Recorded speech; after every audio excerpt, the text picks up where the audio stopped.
السلام علیکم ورحمۃ اللہ وبرکاتہ۔ جی میں ہوں آپ کا بھائی محمد ابو بکر اور آپ دیکھ رہے ہیں میرا یوٹیوب چینل۔ آج آپ کے سامنے بہت ہی زبردست گفٹ لے کے آئے ہیں۔ آج آپ کو بتائیں گے کہ مرنے کے بعد کیا ہوگا۔ میری بھی یہی چاہت ہوتی ہے، آپ کی بھی یہی چاہت ہوتی ہے کہ مرنے کے بعد کیا ہوگا، یہ واقعات ہمیں ملتے رہیں، ہم سنتے رہیں، کیونکہ ہم سبھی نے اللہ کے پاس جانا ہے۔ تو آج آپ کی فیورٹ بات جو ہے وہ لے کے آیا ہوں۔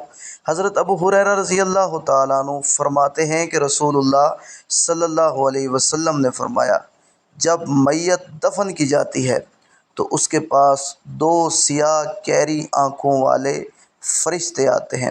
ان میں سے ایک کا نام منکر اور دوسرے کا نام نکیر ہے۔ دونوں اس سے پوچھتے ہیں، تم اس آدمی یعنی محمد صلی اللہ علیہ وسلم کے بارے میں کیا کہتے ہو؟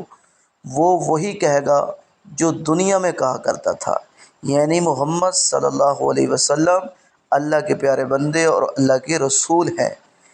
اور وہ کہے گا کہ میں گواہی دیتا ہوں کہ اللہ کے سوا کوئی الہ نہیں اور محمد صلی اللہ علیہ وسلم اس کے پیارے بندے اور رسول ہیں۔ دونوں فرشتے جواب میں کہتے ہیں کہ ہم سمجھتے تھے کہ تم یہی جواب دو گے۔ پھر اس کی قبر 70 ہاتھ فراخی کر دی جاتی ہے اور اسے روشن کر دیا جاتا ہے۔ پھر بندے سے کہا جاتا ہے، سو جاؤ۔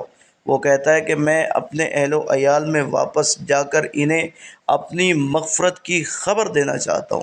فرشتے جواب میں کہتے ہیں، یہ ممکن نہیں، بلکہ اب تم دلہن کی نیند جیسی پرسکون نیند سو جاؤ، جیسے اس کے محبوب کے علاوہ کوئی نہیں دلہن کو جگاتا۔ چنانچہ وہ سو جاتا ہے یہاں تک کہ اللہ ہی اسے قبر سے اٹھائے گا۔ اگر مرنے والا منافق ہو تو فرشتوں کے سوالوں کے جواب میں کہتا ہے کہ محمد صلی اللہ علیہ وسلم کے بارے میں بھی وہی کچھ کہتا ہوں جو لوگوں کو کہتے ہوئے سنتا تھا، اس کے علاوہ میں کچھ نہیں جانتا۔ یعنی کہ اس نے اگر محبوب صلی اللہ علیہ وسلم کی سنتوں کے اوپر زندگی نہیں گزاری، نہیں مان کے چلا، تو وہ کہے گا میں کچھ نہیں جانتا۔ دونوں فرشتے کہتے ہیں کہ ہمیں معلوم تھا تم یہی جواب دو گے۔ پھر زمین کو حکم دے دیا جاتا ہے کہ تنگ ہو جا، چنانچہ وہ تنگ ہو جاتی ہے اور اس کی پسلیاں ایک دوسری میں گھس جاتی ہیں۔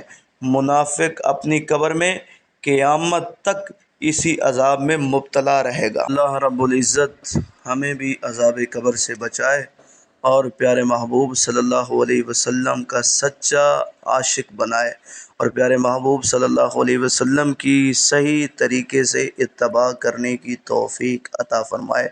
اسی دعا کے ساتھ ہمیں اجازت دیجیے گا۔ السلام علیکم ورحمۃ اللہ وبرکاتہ۔